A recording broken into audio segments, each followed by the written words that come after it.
Hey YouTube, Peterbilt Knife Guy. Today I'm going to be talking about my Essie knives. I am a huge fan of Essie knives. I've had multiple throughout the years, ever since Essie first started making knives, from the Rat series from Ontario. I have been an Essie fan. The first one I ever bought was an Essie 5. Did some mods, played with it, and then throughout the years, something you think you love kind of changes, like the idea of a 1/4 inch thick knife, 5 inches long, unbreakable.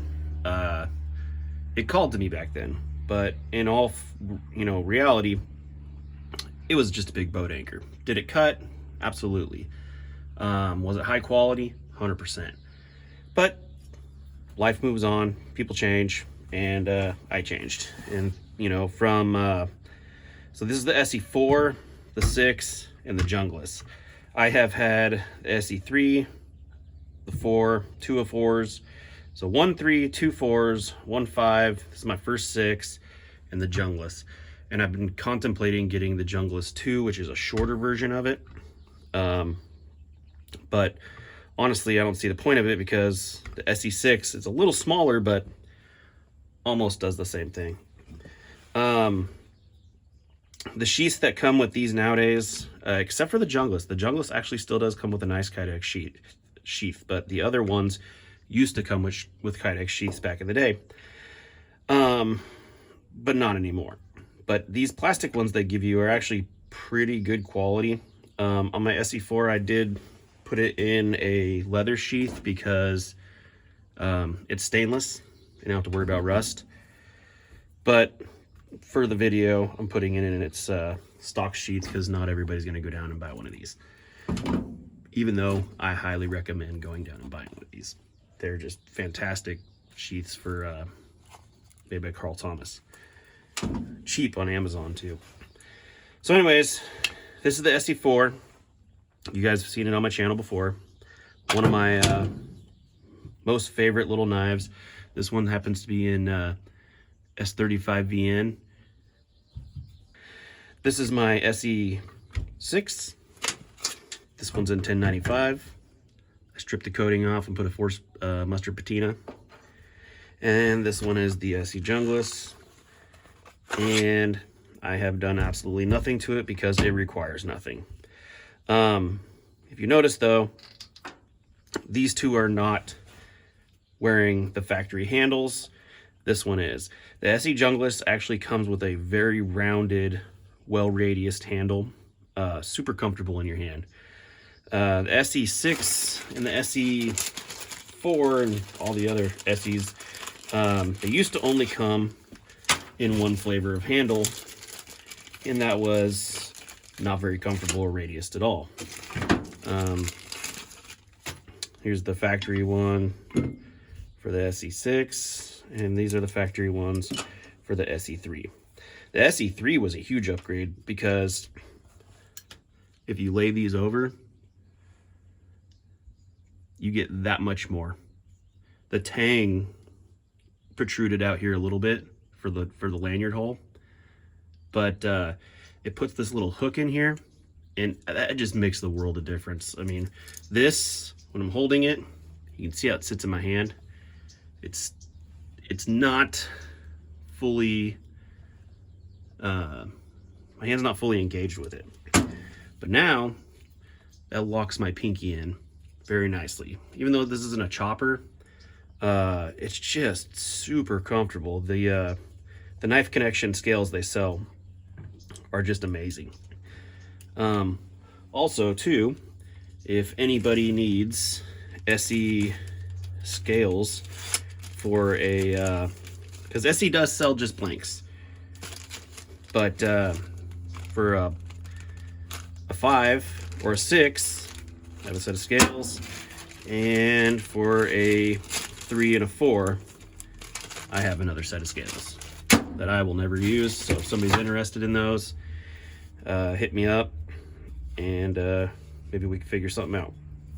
But let's go over why I chose these particular ones to keep. Even though I just received this one I can already tell is going to be a lifetime knife for me.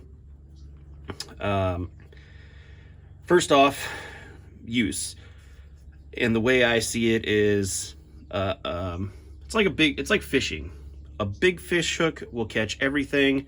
A small fish hook will only catch small fish. And the same thing with a knife. I think a big knife can do everything more than a small knife can do everything.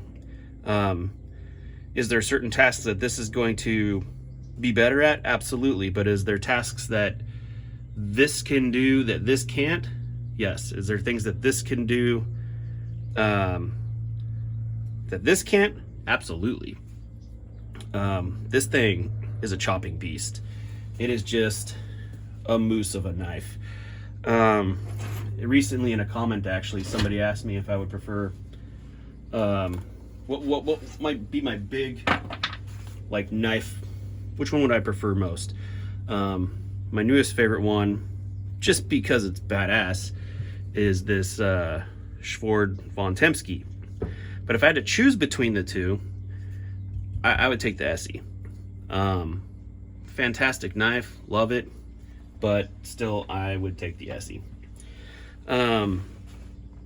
Also too, the Essie 3s and 4s they offer in S35VN.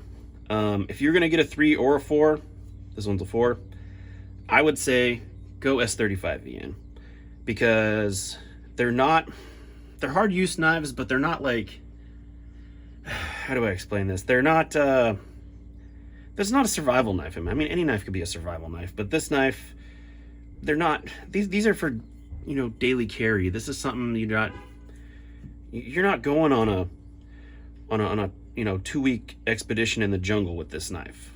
You know, you're carrying this one around town. You're wearing it to church or wherever you go, you know, to work maybe, who knows. But not this one. You're not bringing that one around town. You're just going to get looked at. But anyways, so that's why I say if you get the smaller ones, I would go with the stainless steel. A little better edge, actually a lot better edge retention. I think almost twice as much. And no corrosion resistance. So if you're in a wet environment, sweaty all day at work or whatever, you know, this one's not going to corrode on you, where these ones will. But anyways, and this guy right here, the SE6, is good all around. Small task and big task knife, but I don't even know where I'm going with this. Either way, it's good. It's not too big and it's not too small. We can still carry it if you wanted to. It's not going to weigh you down, but then again, it's not a freaking machete either. So, and then this guy, you just can't go wrong. If somebody were to ask me which Essie should I buy first, and I would say probably the Junglist. Buy the Junglist. It'll do everything. Second would obviously be probably an SE4. And third is for people who are nuts like me and carry knives everywhere they go. And yeah. Anyways, I'm just rambling right now, but if you don't own an Essie, I would say get one. They're freaking awesome. Nobody has ever bought an Essie that I know and regretted it. They're good freaking knives. So anyways, thanks for watching.